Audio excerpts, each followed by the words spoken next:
the AI, alleged AI of Charlie saying, I appoint Erika to be the CEO. Well, Erika told me that he said that at an Aspen event. I was like, okay, great. Well, the Aspen people who were at the event said that never happened. What? These are the Turning Point USA donors who have contacted me and said, Candace, that is AI. He did not say that. What? Now, they have alleged that they have the video of that. Why do they only play the audio?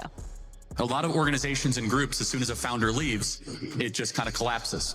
A lot of my job is not always in the day-to-day details. It's very much vision casting, very much driving success. But we have a great board, and God forbid if something happens, they'll figure it out.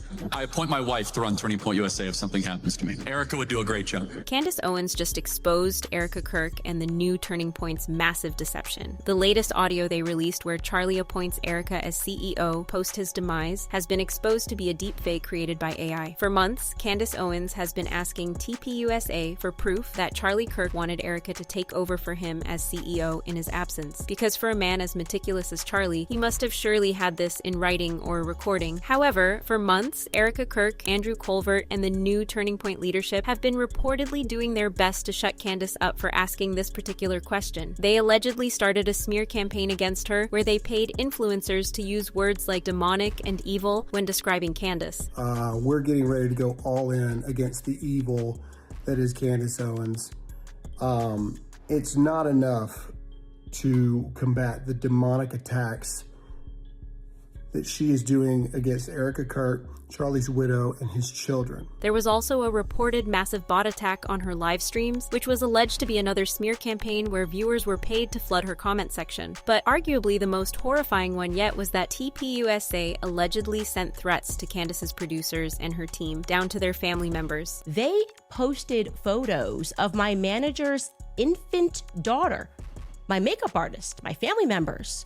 They left a voicemail for my producer. This was reportedly all done to bury the truth, but nothing stays hidden for too long. At the moment, it has been uncovered that the meeting with donors in Aspen, where Charlie Kirk allegedly appointed Erika to be his successor, never happened. Candace Owens exposed this after she reportedly had a meeting with some of the donors present at said event, and according to them, Charlie never appointed Erika as his successor. As a matter of fact, the donors mentioned that Charlie avoided questions regarding his family or succession, and they urged Candace to investigate this further. I cannot stress enough.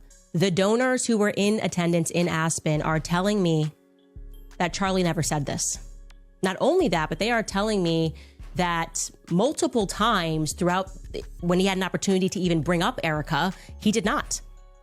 Apparently Erika was up in Aspen, but was not at this exact presentation when the questions were asked. There was even a smaller dinner that took place later with just about 12 people in attendance that took place after the presentation. They asked him about his future plans for Turning Point, and Erika was never mentioned. When I say they are stunned, they are stunned. They are saying, you need to pursue this further because they're lying. This did not happen at the Aspen event. It would be very easy for them to drop this video, and they want it dropped. Okay? These are donors to Turning Point USA. Which leads to the conclusion that the audio recording TPUSA released where Charlie appoints Erika is a deepfake, allegedly. According to sources, TPUSA insiders are reporting that after Charlie's demise, a closeted team was secretly assigned to meet up with a Hollywood deepfake company called VFXLA, which specializes in voice cloning and AI. After Charlie's death, and maybe even before Charlie's death, but definitively after, Marcus was meeting with and communicating with Hollywood AI deep fake companies. Okay, they specialize in creating deep fakes. Now, maybe if this was a conservative company that specialized in making videos, you might go, okay, you know, back when Daily Wire was saying they were going to explode into Hollywood, that might make sense. But why Turning Point USA? I'm going to give you the name of the company. It's VFXLA.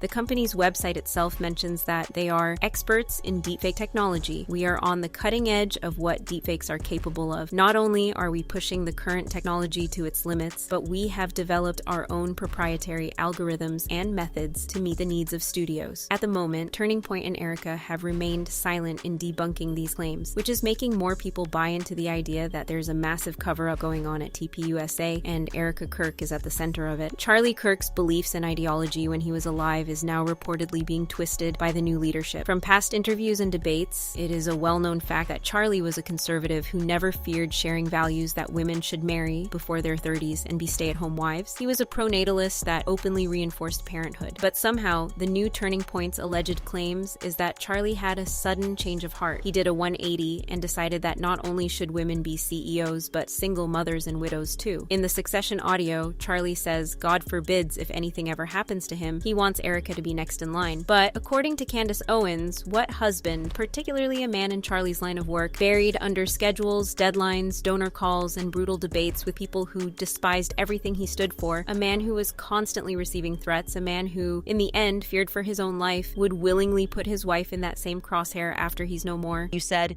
that Charlie, 2 weeks before, I guess, had done a complete 180 on his entire life's perspective that women should stay home and raise the children and not be CEOs. And suddenly he was like, you know what, actually, not only should women do it, but single women should do it.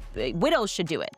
And the kids should just be raised by the nanny and they should work 80-hour weeks. That does seem uncharacteristic of Charlie Kirk. It's completely uncharacteristic of everything he's ever said. In fact, one of the last conversations I had with him was at the Democratic National Convention. Dialogue editors and AI speech engineers are now analyzing Charlie's alleged Succession audio and putting out claims that Charlie's voice was harvested from his last and final interview. This was on September 10th in Salt Lake City, Utah. Charlie joined Andrew K. Smith at the Restaurantology Summit by Savory, where he discussed entrepreneurship and building a movement that stands the test of time. Words in the interview like founders, vision casting, collapse, day-to-day, and many others which were reportedly repeated in the Succession audio, allegedly have the same cadence and crescendos as the words used in this interview. A few weeks ago, while researching Charlie's final interview, I made notes about him discussing brands collapsing when founders leave.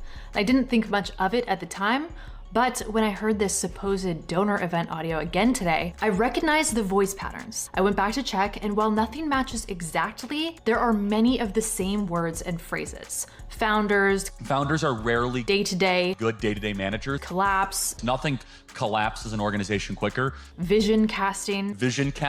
So here's what I think happened. They scheduled that final interview knowing it would be Charlie's last. They harvested his voice, his speech patterns, his thoughts on leadership transitions, and they used AI to create audio of him appointing Erika as CEO. They probably hoped he would say something like, I appoint Erika naturally during that interview, but I can confirm he never did. So they manufactured it using his own voice against him. When you tie this information to the massive cover-up at UVU where Charlie was unalived, to the new TPUSA trajectory and Erika's reported lies, it starts to paint a picture where deception and corruption are the primary motive. What happens when you find out that Erika Kirk was the one who brought up the Superman neck theory? According to Candace Owens, when Charlie's report came in and the doctors mentioned that somehow the bullet from a 30-06 did not have an exit wound, Erika was the first to suggest that Charlie had a neck as strong as the Man of Steel that it stopped and fragmented the bullet. She allegedly suggested this to Andrew Colvett and enabled him to push this narrative, which allegedly led to both of them coming up with this Andrew Colvett tweet where he wrote, I just spoke with the surgeon who worked on Charlie in the hospital. He said the bullet absolutely should have gone through, which is very, very normal for a high-powered, high-velocity round. I've seen wounds from this caliber many times, and they always just go through everything. This would have taken a moose or two down, an elk, etc., but it didn't go through. Charlie's body stopped it. It was an absolute miracle that someone else didn't get unalived.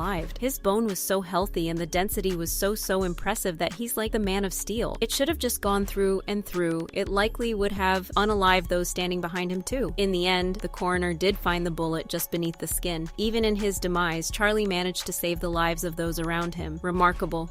Miraculous. That is emerging. Paw print number 1, on the day of Charlie's actual funeral, her and Andrew Colvett, Erika and Andrew Colvett, had an emergency 3-way call with Dr. Lee Trotter, the surgeon, trying to figure out how to respond to the public about why the 30-06 didn't pass through Charlie's neck. Erika allegedly is the one who put forth this 3-way call. She's on the call. There was no HIPAA violation here, and she is the one that suggested that Charlie has a Superman neck. And again, they are playing defense because I shared the fact on my podcast that the bullet didn't go through. Not only did not go through, there was no blood at all. Apparently, Andrew hit send on X to Superman neck, and we're led to believe for a very long time that that was referring to, I don't know, something the surgeon said, which she didn't. Now, fast forward to days later, Candace mentions that she spoke to Erika regarding this tweet, and her response was that Andrew Colvett went rogue and spilled that. However, it is highly implausible that a surgeon would violate HIPAA and speak about Charlie's autopsy to someone like Andrew who wasn't a relative, which has led to the conclusion that Erika came up with this. Told Andrew that he had a Superman neck and all of this stuff that objectively did not come from the surgeon. It came from Erika.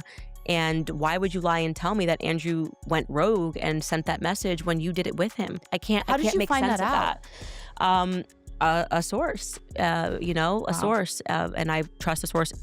And obviously, that's a strong statement to make. Right now, sentiments are strong that Erika Kirk used Charlie till the very end to make herself CEO and inherit an organization that he struggled to build from the ground up. Once again, we see a crack in the Grieving Widow Act. The idea that Erika was a honeypot is becoming more believable by the day. However, the truth is just one more expose away. So we want to know what your thoughts and opinions are about this. Please drop them down in the comments. Don't forget to hit that like and subscribe button, and watch this next video too for more updates on this case.